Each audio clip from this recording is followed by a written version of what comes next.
নমস্কার। ভবঘুরের যাত্রা শুরু হয়েছে রংটংয়ের পথে। অনেকটাই চলে এসেছি, আর 1 কিলোমিটার 1.5 কিলোমিটার। সরি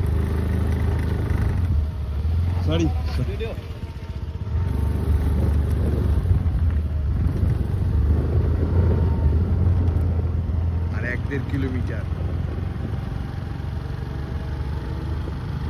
ওই দূরে শোনা যাচ্ছে টয় ট্রেনের শব্দ।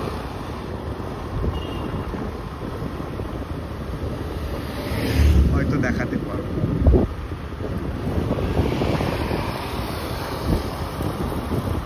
অনেকটাই উঠে এসেছি উপরে। পাহাড়ি আঁকা বাঁকা পথ, পাশে অসংখ্য পাখি রয়েছে, কিন্তু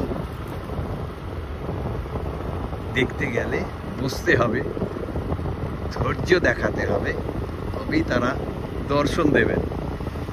আর সেই ধৈর্যটা আমাদের অনেকেরই নেই। এইসব বার্ড ওয়াচাররা যাচ্ছেন, তারা লেন্স ইত্যাদি নিয়ে এগোচ্ছেন। আমি মাঝে মাঝে এই পাশের কালভার্টে বসে বসে দেখবার চেষ্টা করি,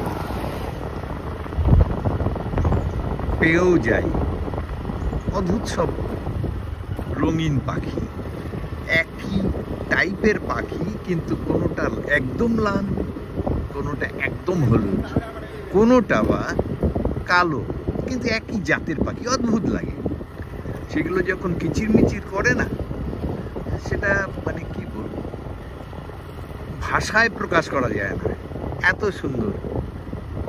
আবার সেভাবে নিতে গেলে, ক্যামেরা বন্দি করতে গেলে দামি ক্যামেরা দরকার, তা না হলে এইগুলোকে মন ভরবে এরম ভাবে নেওয়া যায় না। এইসব মোবাইলে সেটা হয় না। যাই হোক, যেটা পাহাড়ি রাস্তায় যে যাওয়ার যে মজা, আনন্দ, গতকাল দার্জিলিংয়ের সদরে বরফ পড়েছে, স্নোফল হয়েছে, তার একটা হিমেল হাওয়া এদিকে আসছে, বেশ অনুভব করতে পারছি। যাই হোক, এসে গেছি রংটং। একটু এগোলে পরে রংটং স্টেশন। এখন আপাতত রাখছি।